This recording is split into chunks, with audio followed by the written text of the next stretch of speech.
Okay, so we got a 2014 Mustang. It's a V6 S197. This one, it looks like the guy, he was out driving, had too much fun, and actually bent his subframe back. So the subframe's bent, the control arm doesn't go on properly, it's pushing the whole wheel back. So we got a new subframe over here. And I was gonna walk you guys on how to take it off, take it on. So you have two bolts in the back over here on this side and over on the other side. The control arm ones you probably don't have to mess with at all because those are just leave alone. Then you have 2 points up right here, that's where the rack goes. You have 2 points right here that bolt up to the frame. So you got a total about 10 bolts right there. 2, 4, 6, 8, 10. And then that will bolt off, drop down. So just gonna give you guys a little walkthrough on how it happens. So first we're gonna wanna go ahead and disconnect everything from the frame. So we're gonna disconnect the steering knuckle from the suspension to drop it down. So basically take off these two guys right here and take off the sway bar link. When you take off the sway bar link, you'll be able to start the process of dropping the subframe. So here we go. And also too, we'll need some other tools, but we'll get to that in a moment. Okay, so once you got your strut disconnected from your knuckle and you got your sway bar link disconnected from your sway bar, you can pop off this outer tie rod. Okay, so once you got your steering knuckle disconnected, tie rod end disconnected, sway bar link disconnected, you're pretty much free from the rest of the cradle. So then when you drop the subframe or cradle, you're gonna have your engine mount bolts, which are right down there. It's gonna be a 15 millimeter. Well, if you got a V6, if you got a V8, it's a little different setup. Well, it's kind of the same actually, I'm not sure. But anyways, this is V6, so that's kind of just what I'm showing you on. But it's pretty much the same idea. Your engine mount setup might be a little different, but we'll get a 15 down on the side there, take those bolts off, and then we'll be able to drop the subframe. But when you take those engine mount bolts off, you need a hoist or engine support bar to actually keep the engine up once you take the engine mounts off, because once you take the engine mounts off and you drop the subframe, there's nothing behind the motor except this piece right here. We have them wrapped around the headers to keep them up, so that's what we're using to do this job. So that's the next step. Okay, so we got our engine mount bolts disconnected up top over there. You actually see right through here. The engine mount no longer has a bolt on there. And now what we're gonna work on is disconnecting the steering rack. So this one has electric rack, was kind of nice, you know, to disconnect any hydraulic lines. So what we're gonna do here is actually we're gonna make sure your battery's disconnected just to make sure that there's nothing going through there. But we'll disconnect the power so it drops down, be okay. I'm gonna change this rack onto the new subframe once it's dropped down, but you gotta disconnect the wires first though. So we'll disconnect the wires on that and we'll keep moving along. Okay, if you don't know how to disconnect your battery, it's an 8 millimeter, and I'd probably say just disconnect the negative side as opposed to the positive side. It's usually the best way to do it. Okay, so get your 8 millimeter, be lefty loosey, just go ahead, pop that bad boy off. There we go. And then one thing you could do to make sure that this isn't going back, because when you reconnect it, it's gonna keep making power. So wrap a rag around there and you make sure that it doesn't get turned back on while doing the coil work. And when we're all done, we'll reconnect that. Second position, so you just get like a flathead to help you get that back out. And same with this one right here. There we go. And after that, you can disconnect it somewhat easily. Doesn't need two hands. Actually, come on, dexterity. There we go. And you have a couple other plastic retainers up top right here. So if you get a trim removal tool, you can pop these off a little easier. So actually, I'm gonna go grab that right now and pop these little plastic clips off. Okay, so now we got these 15s right here. You pop all these 15s to start off with before we start doing the big ones to drop the subframe. And actually too, we're actually gonna need to disconnect the steering column going down to it. So I'll do that next actually. Okay, so right in here, there we go. All right, so right in here, we got the steering column, and that's a 13 millimeter right on there. They're gonna take off, just disconnect it. So let me get a better video. There we go. There's a steering column right there. and that's the 13mm you want to take off to disconnect it. I don't blame him. Okay, so to drop the subframe, you gotta take off 1, 2, 3, 4, 5, 6, 7, 8 bolts. These two are for the control arms, and this is for the rack, so you can just drop it like that. So that's what we're gonna do right now. All right, so the rack and pinion's right here.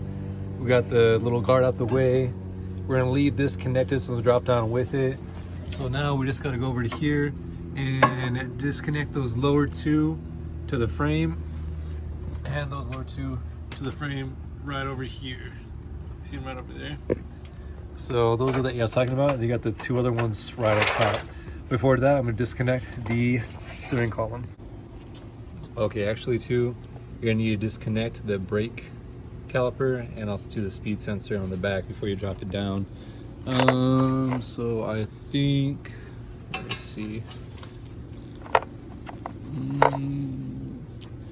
While you're on your sockets in the correct spot. All right, here we go. So yeah, the back one's a 15, and there's the 10 right here for the speed sensor.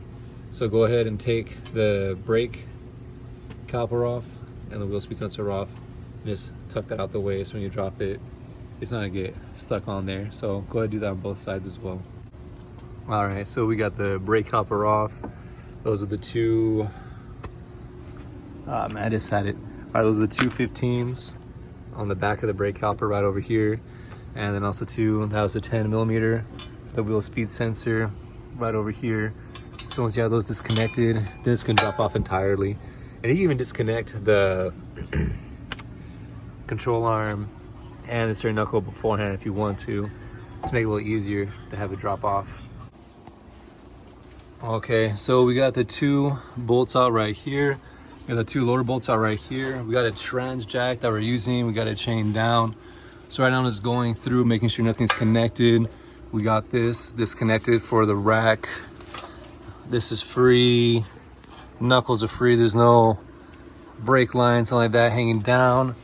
So we're looking pretty good to finish lowering it all the way.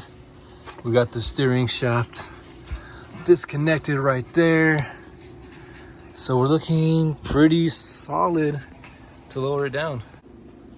Okay, so once you get the subframe out, it's gonna look something like this. This is electronic rack. You're gonna need to unbolt it from this back one right here, this one up front, this one right here. And it looks like that should be it for the rack transfer. You're gonna have to switch over your engine mounts as well. So go ahead, pop off these engine mounts.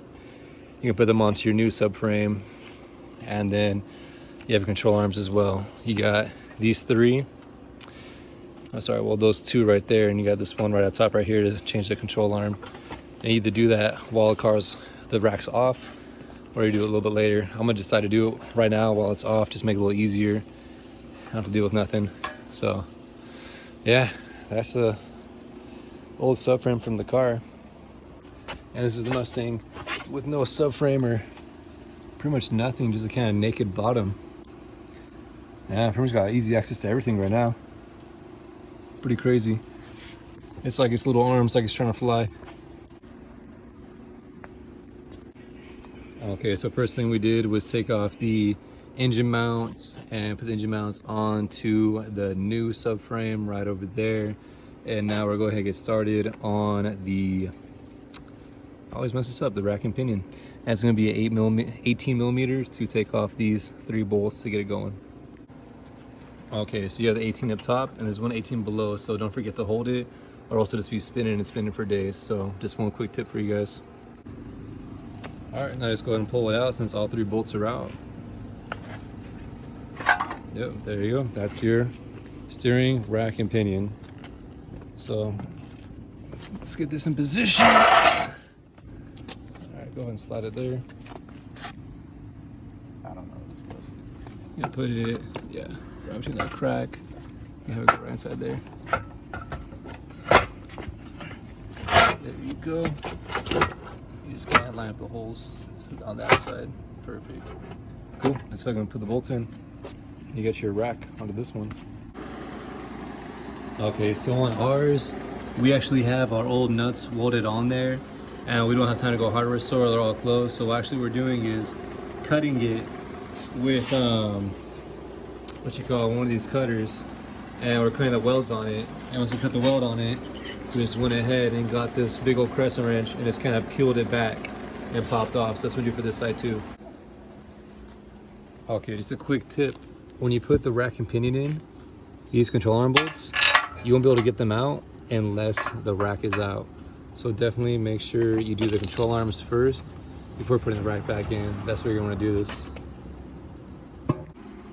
Okay, it was getting a little bit late, but we got the new subframe back on, and pretty much just want to do the reverse of the steps, you know, same way it came off, same way it goes back on. We did we lined up the two that drop out of the frame and engine mount first, and then we did the lower two in the back, and afterwards just, you know, start reconnecting the tie rod, things like that. So this side's already back together, but on this side you can see it's not back together yet. So first things first, gonna get the steering knuckle, reattach it to the strut or coil over, and then we'll get the speed sensor back in there and the tie rod end, things like that. So just reverse the process, and that's all it is to it. And like I said, again, we started off by lining up these two studs that drop out of the frame and the engine mount, and after that pretty much everything else just fell into line. So when you put it back up, use this engine mount as a point, and everything else will line back up real easy after that.